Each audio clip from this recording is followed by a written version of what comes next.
All right, so the directions are asking me to find the slope of the following and then also graph them.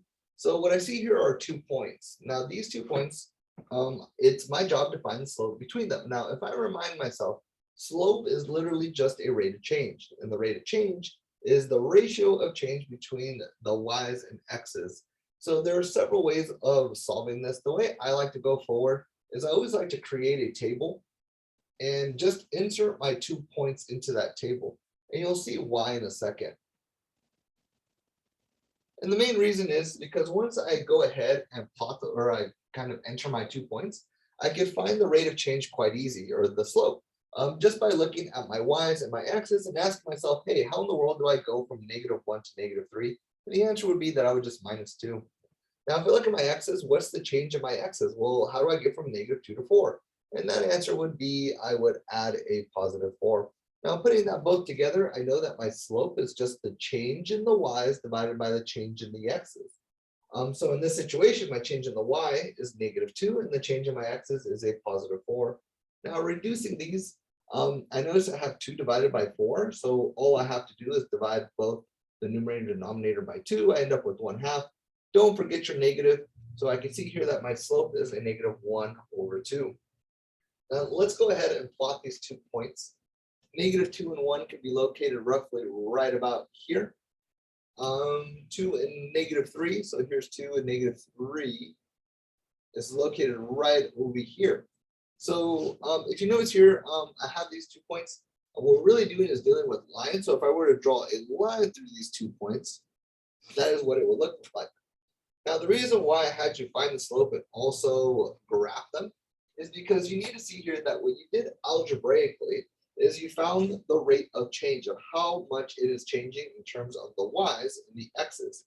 So if I choose any 2 dots here, you'll notice that if I go down 1 in the y direction, aka the -1, and I go over 2, 1, 2, it follows the shape of my graph, or it's the ratio of change. And you'll notice that this goes on and on and on. The more accurate your line is, the better fit it will be. But for the most part, that is what slope is, and that is a visual representation of how they connect to each other.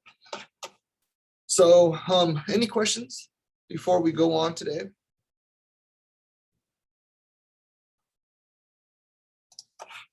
All right, guys, so let's do a little quick review of slope-intercept form, which is probably one of the most popular equations that you've used to this point in your math careers.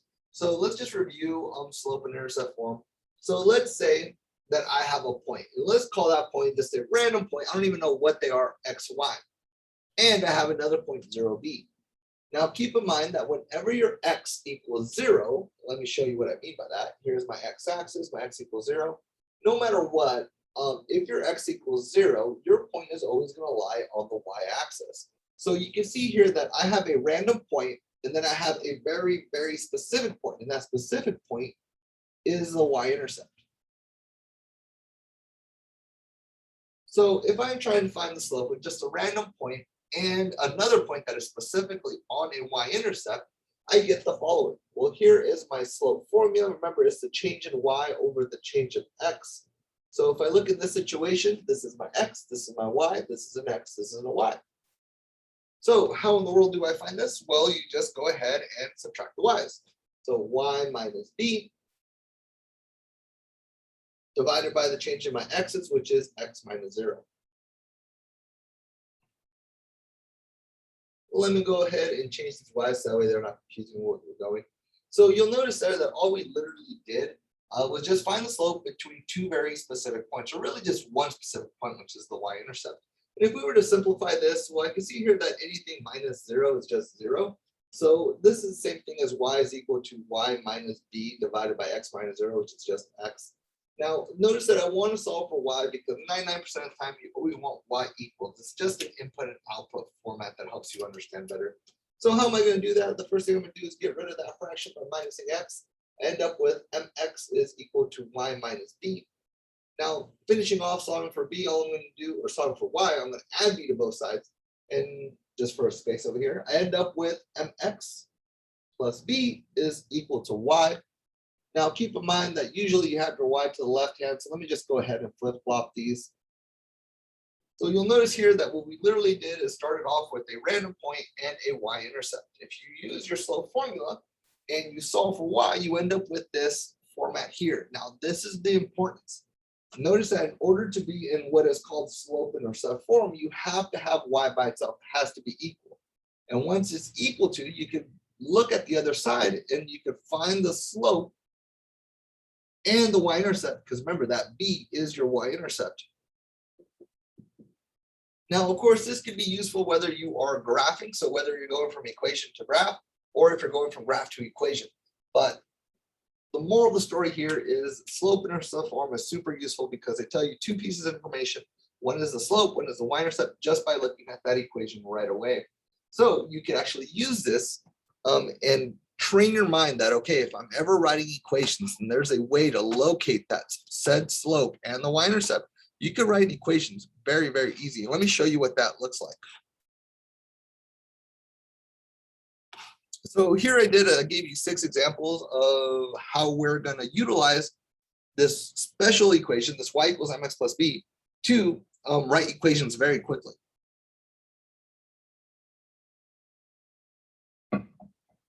So the directions are asking me to write a linear equation. Now, whenever they're telling you to write linear equations, you really want to train your mind to think of y equals mx plus b, because 90% of the time, that is going to be the most useful equation when writing linear equations. Because just as mentioned, all you need to do is find the slope and the y-intercept. Now, if I'm looking at number 1, am I told any of these specific informations? Do I know the slope and the y-intercept? Well, looking at these 2 points, I am not told the slope, but I know how to find them between 2 points. And again, and it's up to you on how you want to do this. I like to do my X and Y chart. So here I go. Here are my points. And let's go ahead and find the slope, which is literally just the change in Y divided by the change of X. The change in Y is +4. The change in X is a -3. So my slope is the change in Y, which is 4, divided by my change in X, which is -3. Now, just a reminder, you never want your negative in the denominator. You either want it outside of that fraction or above. So let me go ahead and put it on the outside. So now I have found my slope. I know that I'm almost there to writing my equation, because now that I know my slope, all I need to do is find the y-intercept. Now, are one of these 2 coordinate points the y-intercept? Well, let me tell you a little hint here. Oh, sorry, someone gonna tell me something? I said no. You sure? Maybe. Well, maybe, right? Let's think about this. So notice I wrote a little X and Y chart here. Now remember that if you ever have a y-intercept, that means that it is a point that lies on the y-axis. Now look at specifically at that X value. What is the X value always going to equal when you are on the y-axis? 0. 0. So look at these 2 points. Do any of these 2 points have an X value of 0? Remember, Yes. where gives you an X and a Y, and X and Y, and the answer is yes. Notice that you have an X right over here. So that means that your y-intercept, aka your B, is equal to 6. So now you can put those 2 pieces of information to create an equation. Y is going to be equal to your slope, which we found to be -4/3. X plus your y-intercept, which is a +6. And now you have an equation to represent the following.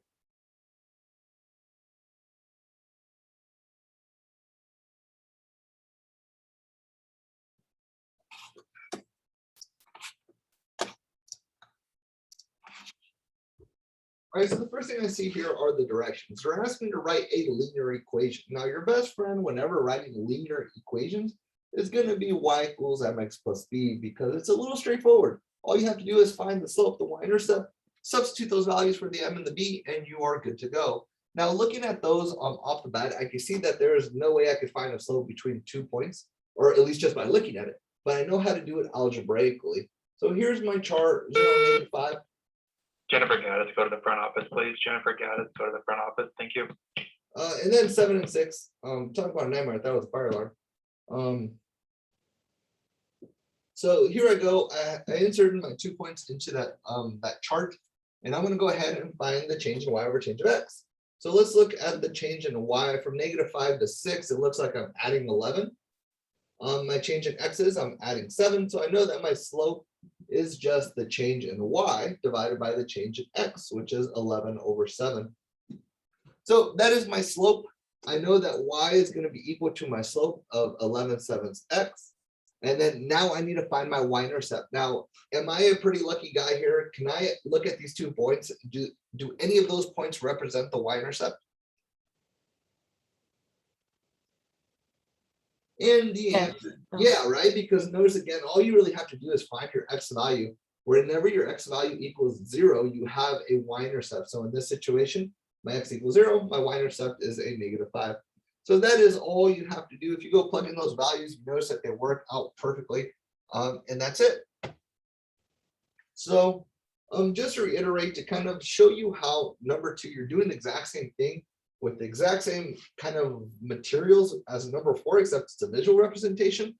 Let's kind of think of what we did. We had 2 points. The first thing we did was find the slope, which we did in all this work here, plugged it in, and then we found the y-intercept, plugged it in. So if I give you a graph, your mindset needs to be the same thing.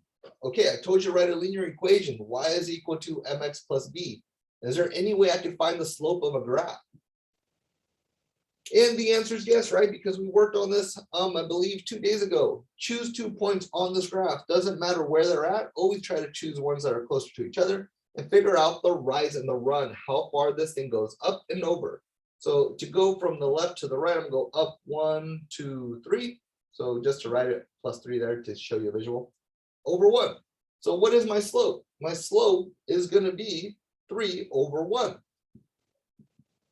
3/1 reduce is just 3. So my slope is 3x plus my y-intercept. Now, is there any way I can visually see the y-intercept? Where does this line cross the y-axis? And you can see there that it's at +4. So there's my +4. Notice that this one, when writing linear equations of a linear graph, it's a little more straightforward because the parts here are just really just look and see. There is a little bit of math as you can see, but for the most part, it's a little more straightforward. So just to make sure you got it, try number 5, and then we're going to up the difficulty just a tad bit when solving these problems.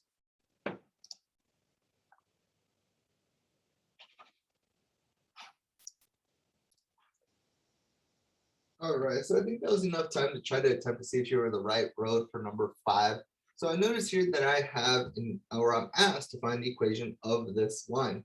So automatically, whenever I have an equation of a line, I always think y equals mx plus b, because again, very straightforward. All you need to do is find your slope and your y-intercept and whatever representation is given to you. This representation is given visually as a graph. So in order to find the slope, I'm going to choose 2 points on this that crosses the last point quite nicely. There's 1 point, here's another point. And I feel like those are the only ones that look pretty good. So after that, I'm going to need to find my rise over my run, the change in y over change of x. So to go from the left to the right, I notice that I'm going down a certain amount. I'm going down 1, 2, 3, 4, 5, 6. So that means that -6 is represented there. And then I'm going over 1, which is in the positive x direction. So my slope in general is a -6/1 because the change in y over change of x. If I were to reduce these, it would just equal a -6. So y is equal to a -6 x plus my y-intercept. Now remember that your y-intercept is where your graph crosses the y-axis. If I were to locate this on this graph, it is located right there at that 1. So that means that my y-intercept would be a +1. So again, these problems are kind of fun because they're kind of puzzle-ish. It's kind of like, hey, how do you find the missing information? And that information is sometimes found using different processes that we've covered in the past. Those 2 things you usually have to find are the slope and the y-intercept. So always keep that in the back of your mind. How am I going to find the slope given 2 points or given et cetera, et cetera? And hopefully you can. So let's go and up this a little bit. I want you to write the equation of this, write an equation in slope intercept form for the line that has a slope of the following and passes through the point. Now notice that you can do this algebraically or through a graph. I'm going to kind of show you how they're really the same thing. and how algebraically is where I'm going to push you guys towards, because accuracy is absolutely important with graphs. They're not always going to work. Algebraically is always going to be a little more straightforward. So take a couple seconds and ask yourself, what information do I have and what is different than the problems that we did before? All right, guys, so just as mentioned, we are to pretty much do the exact same thing that we did above, is we're just writing an equation in slope-intercept form. So y equals mx plus b should be at the top of our list of important things to remember when solving these problems. Now, let me go ahead and write this a little nicer so that way it's not so bad.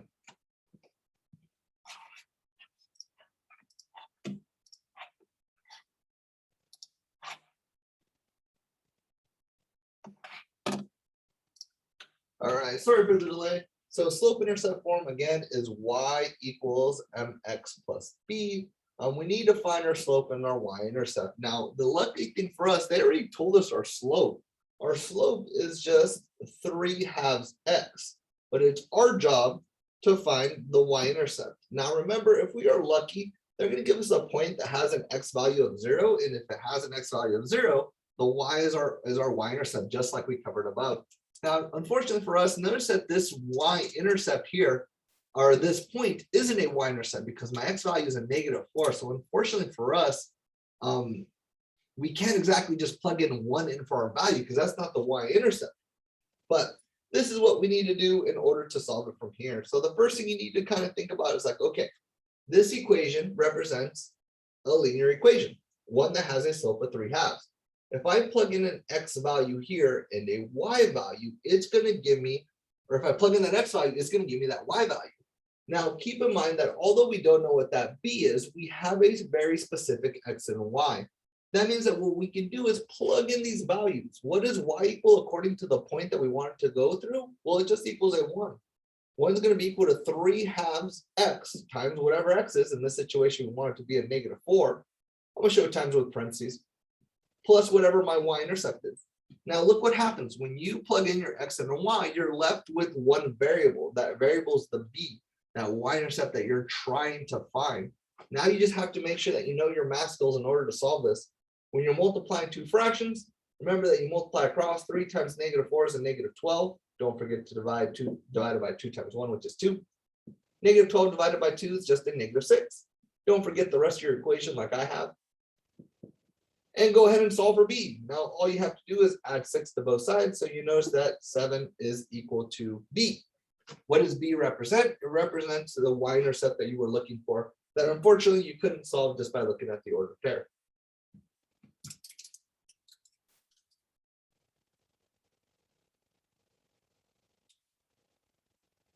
Now, hopefully that was not a crazy step. It was okay. Keep in mind that if you had a graph paper, you could also do it if lucky. But again, accuracy is always what makes these problems hard. So if you're like, okay, I have a point -4 and 1. Well, 1, 2, 3, 4, and -1. -1 is down here. If you're lucky and if it crosses nicely, you can then use your slope to help you out. If you go up 3, 1, 2, 3, and then over 2. Up 3, 1, 2, 3, then over 2. You'll notice that you end up with the exact same one. Hopefully, let me see if I did this. Oops. No wonder I was a little bit off. My point -4 and 1 is right over here. Using the slope from there, up 3 over 2. Up 3 over 2. You'll notice that that line would have crossed right over here. And if you count up here, 1, 2, 3, 4, 5, 6, 7. You get the exact same answer. But again, sometimes your y-intercepts are going to be fractions and you won't be able to guess like that. So although I put these graphs here and we're starting off, you could use it if you want to, but I recommend always doing algebraically because there's no guessing, no estimates. The math is the math. So try one more problem on your own. Let's try number, 1 and see how you do.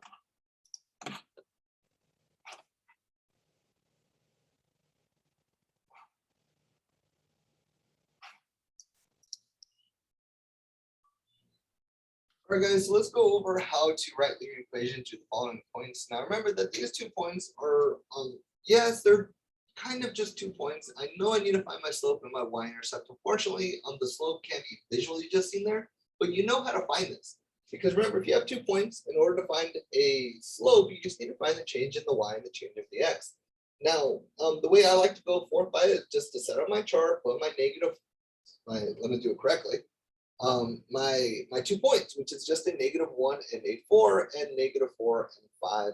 So that way I can just a little visually easier find what my difference in my y and my x is. So my y in the situation, the difference at least, is a +1. And then in my x's, the change is a -3. So remember that I'm going in the same direction, and now I have found my slope. My slope is the change in the y, which is 1, and my change in the x, which is a negative. Changing the y is 1, and the change in the x is a -3. And remember, you never want your negative in the denominator. You don't want it on the outside of your fraction or above. So here I go, I put it on the outside, and now my slope is a -1/3. Now, if I go back and figure this out, unfortunately, my 2 points are not my y-intercept, so I have to solve it just like I have, or how I did in the ones above. So -1/3 is my slope times my x plus my b. I don't know my b, but I do have these 2 points. I only need 1, so just choose whichever one seems easier to you. These ones seem a little easier to me just because they're a little smaller numbers. My y in the situation is going to be a 4 times a -1/3 times my x, which is a -1 plus b. Now remember that 1 times anything is itself. And specifically, a negative times negative is a positive. So 1/3 times 1 is just 1/3 plus b. Now this is where it's going to be absolute key that you remember how to get rid of fractions or solve equations with fractions. I see a denominator of 3, so I'm just going to multiply everything by 3. These divide out, you're left with that 1 plus 3b. Don't forget the other side. 3 times 4 is 12.